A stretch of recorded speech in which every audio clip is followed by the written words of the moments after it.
السلام عليكم ورحمة الله وبركاته. الحمد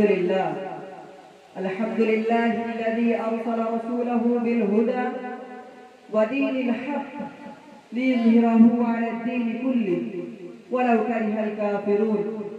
أشهد أن لا إله إلا الله وحده لا شريك له ونحن له مسلمون، ونشهد أن سيدنا مولانا محمدا عبده ورسوله الذي بشر به المرسلون، صلى الله عليه وعلى آله وأصحابه الذين فازوا كلهم أجمعون.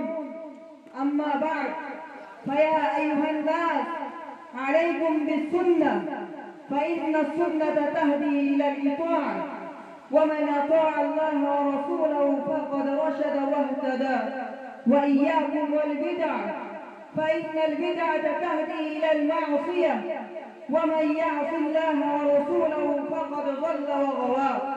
واعلموا أن رسول الله صلى الله عليه وسلم قال: أما بعد، فإن خير الحديث كتاب الله، وخير الهدي هدي محمد صلى الله عليه وسلم، وشر الأمور محدثاتها، وكل بدعة ضلالة.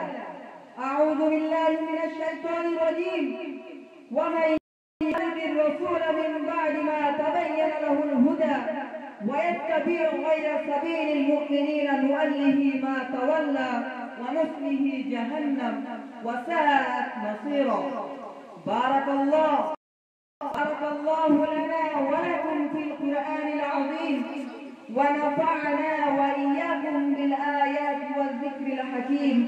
إنه تعالى جواد كريم ملك بر رؤوف رحيم.